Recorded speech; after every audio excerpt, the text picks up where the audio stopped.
Bom, então dando continuidade à nossa aula, nós temos aqui algumas abordagens, né, para administrar a mudança organizacional. Então nós temos Levin, o Kotter, né, e desenvolvimento organizacional, que nós vamos falar agora na sequência. O modelo de 3 etapas de Levin, ele fala de descongelamento de um status quo, né, dentro da empresa, tanto de pessoas quanto de individual quanto dos grupos, um estágio de movimento, né, onde a organização, então, está caminhando para a mudança desejada, e um estágio de recongelamento, ou seja, uma estabilidade, a consolidação, então, dos processos para que um novo nível, né, dentro da organização se estabeleça para caracterizar o processo como um todo de mudança. Então, eu coloquei aqui, né, o descongelamento, superar a pressão, tanto de resistência individual quanto de grupos, de conformidade de grupos. Isso está relacionado aos passos 1 a 4, que nós vamos ver no próximo slide, do Kotter, né, que são algumas características que nós vamos descrever.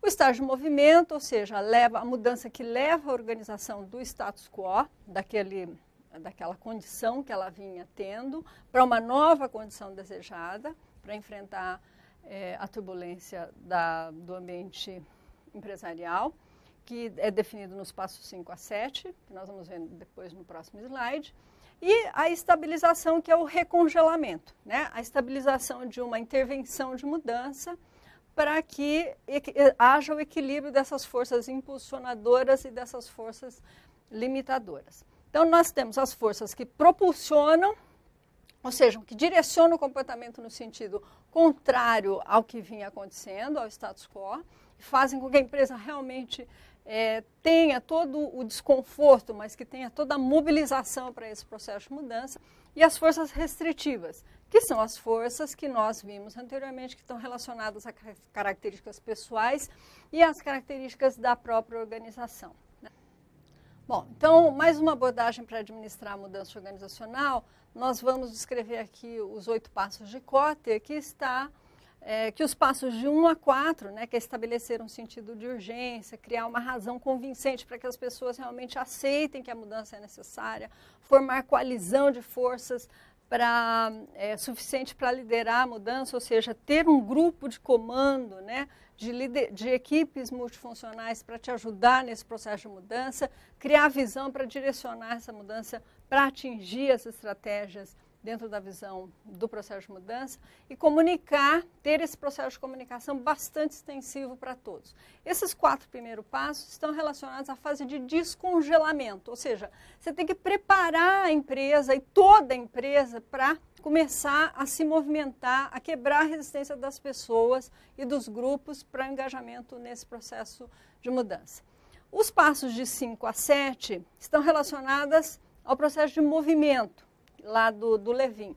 Então, ou seja, você vai dar autonomia, remover essas barreiras às mudanças, né? Incentivar a assumir riscos, a dar soluções mais criativas para os problemas que a empresa está enfrentando, vai criar, planejar, recompensar essas pequenas vitórias. É importante que a organização ela recompense e reconheça as pequenas vitórias no meio do caminho, né? Para que realmente as pessoas entendam que elas estão no movimento para sair daquela situação anterior.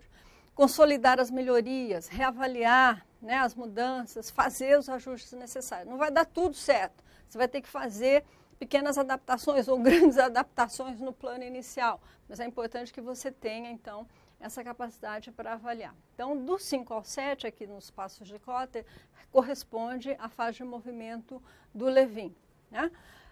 E o 8 é a fase de recongelamento, né, que ele fala que é a estabilização, ou seja, você reforça as mudanças por meio da administração, da demonstração dos relacionamentos entre os novos comportamentos e os sucessos e os avanços que a organização vem conseguindo.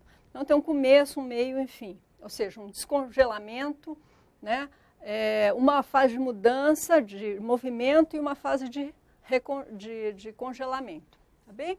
Então, é importante que a gente tenha essa sequência para que a gente possa, então, avaliar e reavaliar todo o nosso processo de mudança. Outra abordagem para administrar a mudança organizacional é o que nós chamamos de desenvolvimento organizacional, ou seja, são várias intervenções de mudanças planejadas, essas mudanças que são necessárias dentro da empresa. Para melhorar a eficácia e o bem-estar das pessoas, obviamente, porque para melhorar a eficácia eu preciso que as pessoas dão, no mínimo, atenção ao bem-estar das pessoas dentro desse processo. Então, o respeito pelas pessoas, a confiança e o apoio que o líder deve obter desses grupos, equalização do poder, ou seja, organizações que nesse processo elas estão mais preocupadas em disseminar, compartilhar e aprender nesse processo de mudança do que falar, não, eu estou dizendo que é assim e vai ser assim. Então, a questão da relação de poder aí ser mais equalizada. Confrontar, ou seja, as ideias têm que ser discutidas, argumentadas, discordadas, até que se chegue a uma solução melhor, e não ficar, ponho lá debaixo do tapete, não vou discutir essa questão. No processo de mudança é importante porque, já que estamos nesse processo turbulento, não vamos discutir os pontos que são necessários. E, obviamente, a participação das pessoas, ela aumenta e melhora bastante nesse período. Então, algumas técnicas de desenvolvimento organizacional que nós comentamos, então, para melhorar a eficácia, para melhorar o bem-estar das pessoas, nós, então, temos como algumas técnicas treinamento de sensibilidade, que é o treinamento em grupo, que por meio de... A gente tenta sensibilizar as pessoas, a gente sensibiliza as pessoas para a necessidade de mudar comportamentos numa interação de grupo. É não estruturada, tem que ser mediada por um psicólogo ou por um psicólogo social, de modo que sejam pessoas que entendam de interações de pessoas em grupos sociais. Fazer o levantamento de feedback, ou seja, usar questionários para identificar discrepâncias entre percepções dos membros, seguido de discussões e sugestões para soluções para os problemas. Adotar consultoria de processo, porque quando você está muito envolvido no problema, você às vezes não consegue enxergar o fluxo do processo, quais processos não estão andando bem, onde estão os gargalos daquele fluxo de processo, onde que você tem que atuar mais especificamente.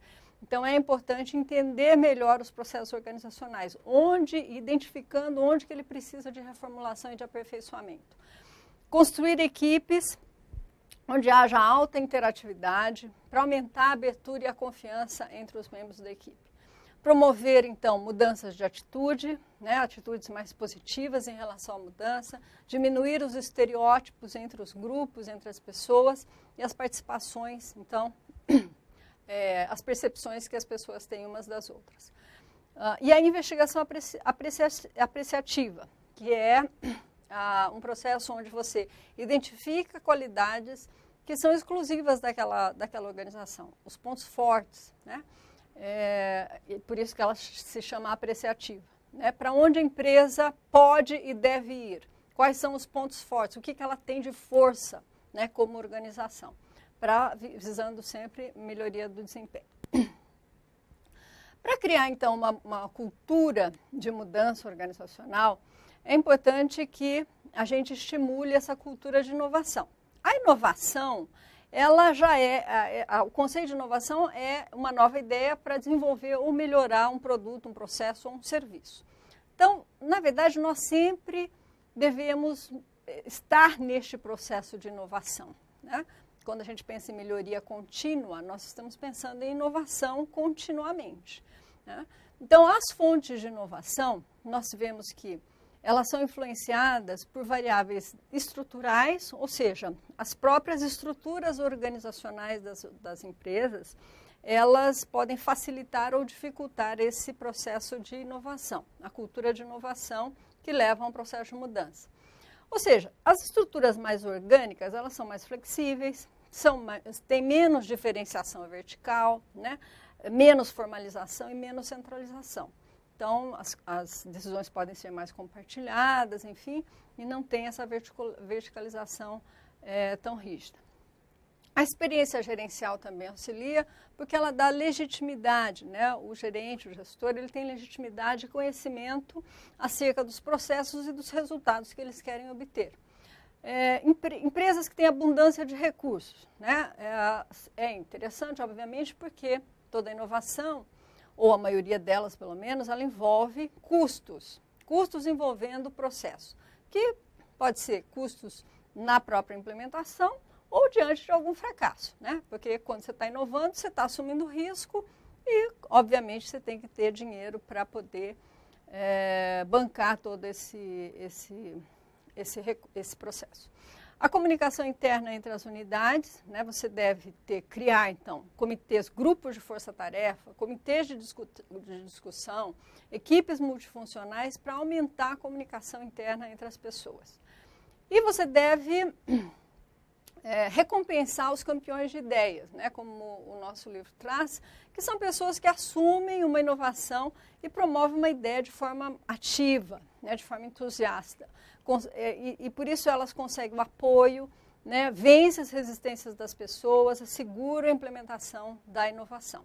Então, ter uma política, né, criando uma cultura de inovação, você faz com que as políticas dentro da empresa, de recompensa, de avaliação, de valorizar, assumir riscos, né, não punir se diante de uma inovação aquilo não tem o resultado esperado, como a princípio foi preconizado, mas você saber que as pessoas reagem, né, em relação e elas percebem empresas que promovem a inovação ou não. Se você pune uma pessoa que assume risco, ela obviamente não vai inovar nunca, né, ela vai fazer do mesmo jeito sempre.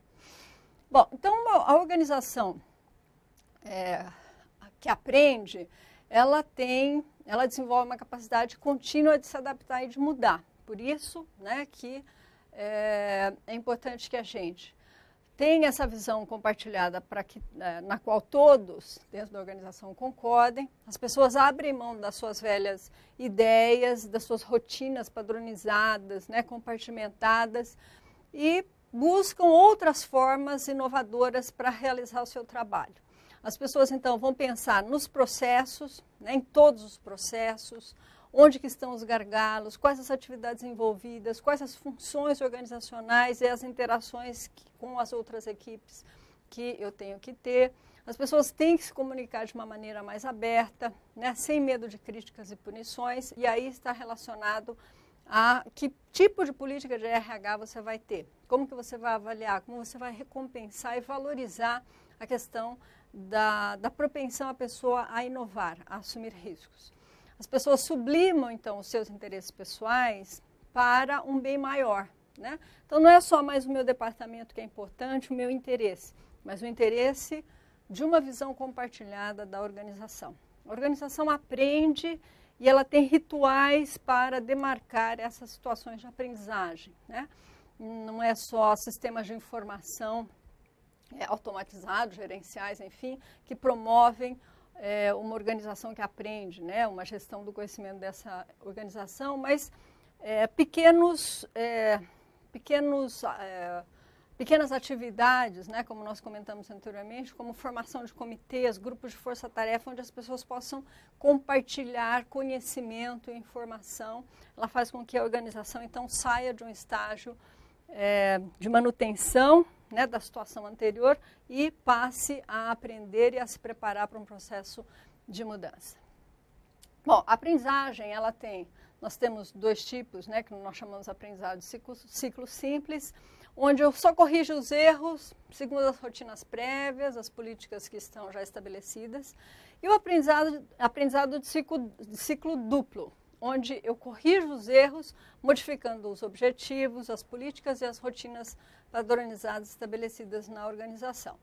Então, uma administração do aprendizado, né, é importante que os gestores estabeleçam essa estratégia, que haja um compromisso com a mudança e com a inovação, que redesenhe a estrutura da organização para que ela não seja estanque e padronizada nos seus departamentos, mas que hajam equipes multifuncionais para pensar o problema, para pensar como que a minha área é afetada por esse processo de mudança. E remodelar a cultura da organização, ou seja, assumir riscos, né? Dar espaço para que as pessoas possam assumir riscos, ter recompensas por serem inovadores para poder enfrentar esse processo de mudança. Nós vamos dar uma paradinha nesse módulo e iniciaremos na sequência com mais uma parte da aula.